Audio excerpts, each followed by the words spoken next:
At this point in the survival guide, hopefully I've been able to help keep you alive for at least a few months, and you've reached the point where you have a fairly regular place you like to live.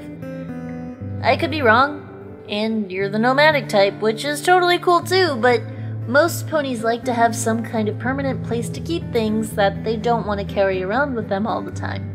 More often than not, that permanent home will be among a small town or settlement of other creatures, like yourself, that are just trying to live their lives with as much safety and security as they can muster. These small towns can form around any number of different situations. For instance, maybe you found the ruins of a pre-war town, and one cluster of buildings are still in okay shape. Maybe you found one farmhouse in the middle of nowhere, and you just needed to be a bit bigger to house a dozen ponies. Whatever the situation is, you need to develop some practical skills to reconstruct and reinforce the buildings and battlements around your new home. The first lesson to doing this is a magic 5-syllable word: consolidation. Let's say the small town you stumbled on had 25 buildings. All 25 of those buildings might be in different states of disrepair. Some of them could be tiny, unusable rubble. Some of them could be much larger pieces of rubble and beams you can work with.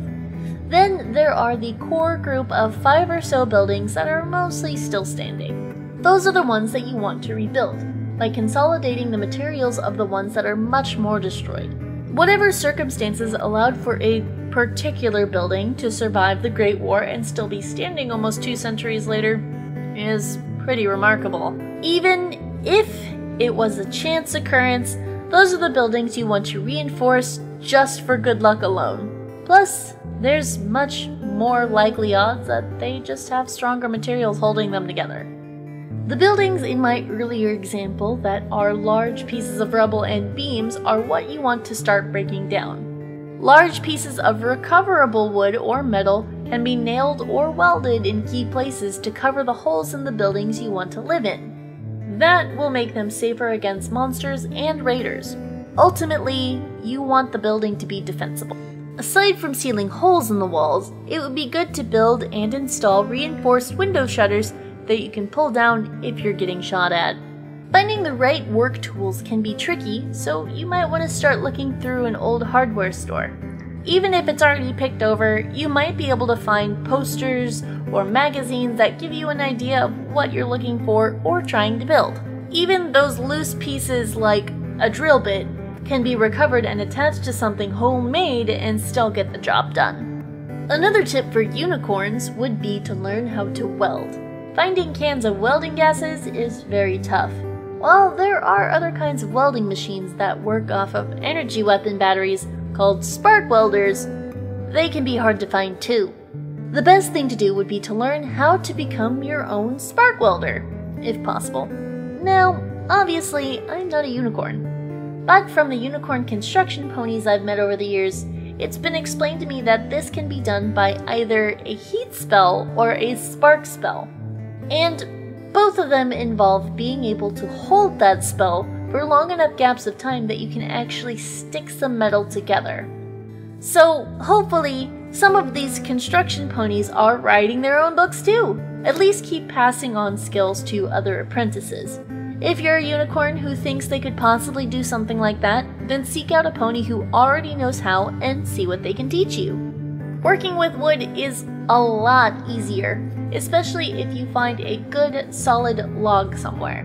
Whatever broken down building or cart or forest you can recover large enough pieces from would be the cheapest and easiest way to reinforce your settlement buildings. Use the thicker and taller pieces for vertical supports that you can then build a floor on. Flatter pieces can be layered together, so they can be just as strong, but you're not wasting the good pieces on load-bearing elements. The benefits of wood is any creature can work with it.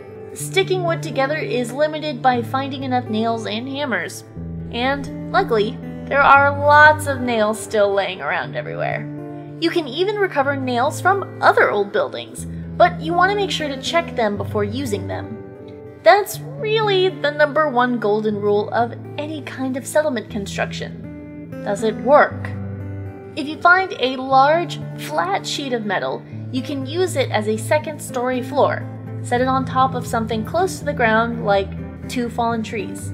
That way, you can walk on it, and if it breaks, you don't fall to your death.